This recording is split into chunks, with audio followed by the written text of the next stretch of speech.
for the last, say, 30 years and more, when the historical question, the history of the conflict, is discussed, it used to be that the most complicated question was, how did the Palestinians become refugees in 1948? In the course of the creation of Israel, about 750,000 Palestinians from the area that became Israel ended up outside the newly formed state of Israel, and they ended up in refugee camps in Gaza, the West Bank, Jordan, Lebanon, Syria, mostly in those areas.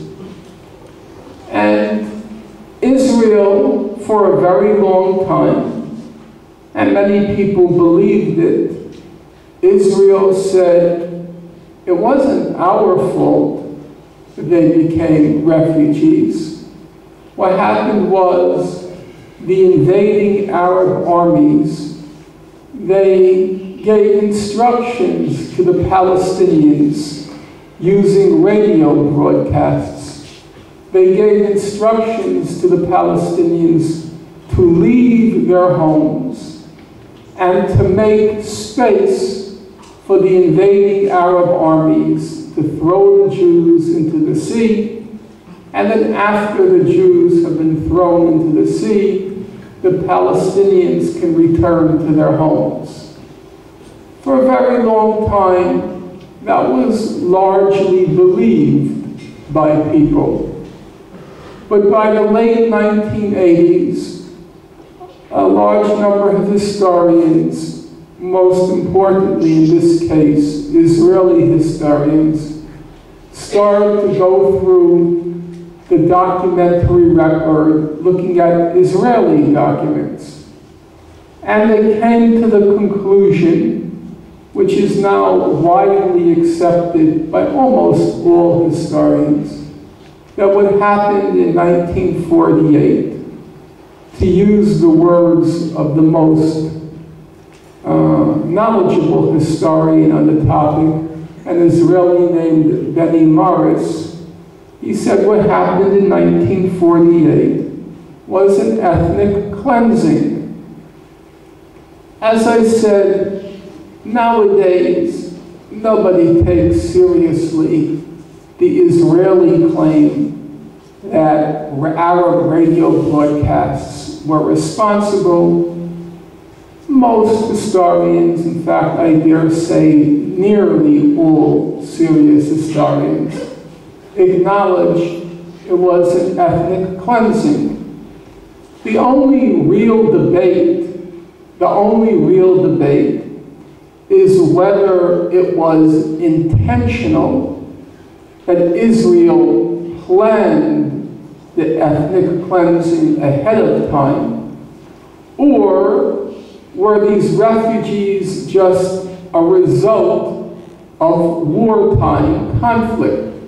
As we all know, wars produce refugees.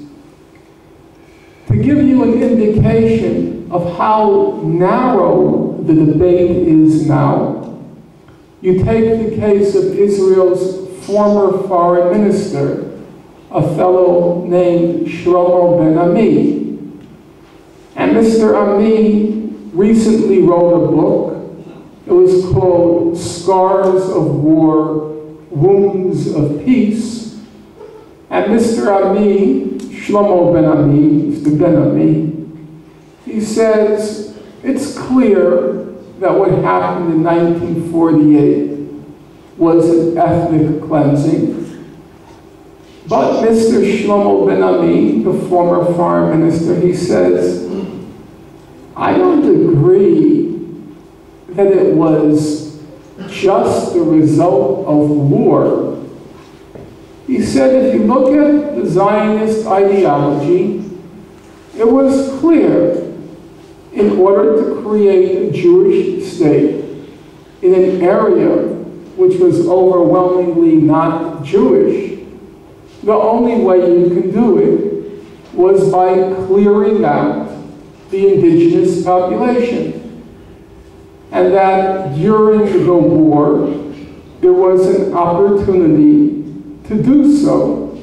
And that's what the newly born state of Israel proceeded to do. Aside from the question of the refugees, the other main historical question has always been who was responsible for all the wars between Israel and its Arab neighbors, and between Israel, the conflict between Israel and the Palestinians in the occupied territories.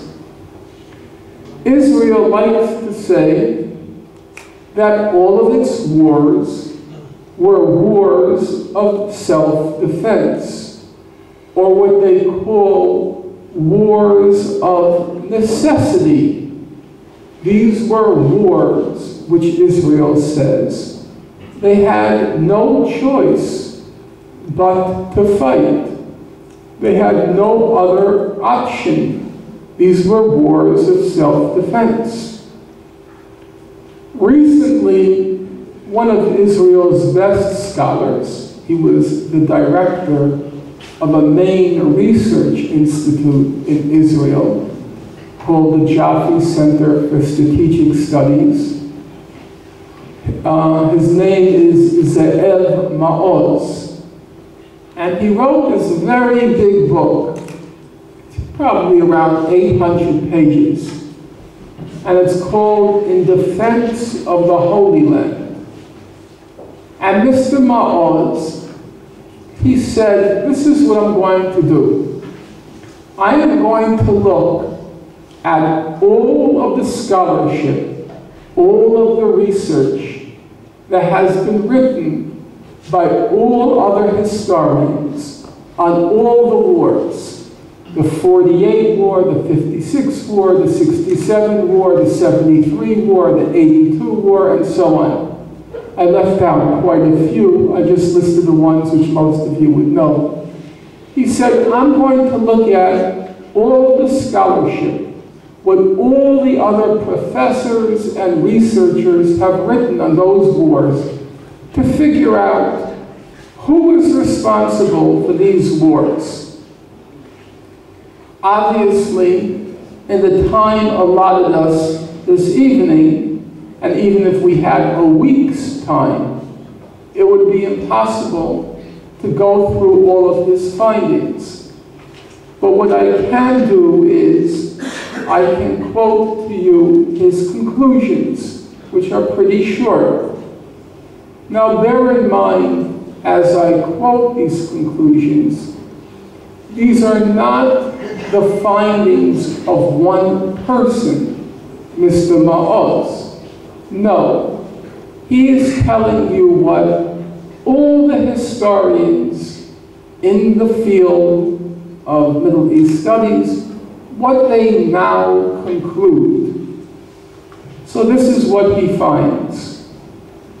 Israel's war experience is a story of folly, recklessness, and self-made traps. Not one of the wars Israel has fought, with the possible exception of the 1948 war, not one was a war of self-defense. They were all wars of choice or folly. Folly means stupidity, wars of choice or folly. But bear in mind, not one of the wars, with the possible exception of 48, according to Mr. Maoz, having read through all of the scholarship, not one was a war of necessity. That's the war side. But what about the peace side? So many wars. Who is responsible for the lack, after all these wars, of peace?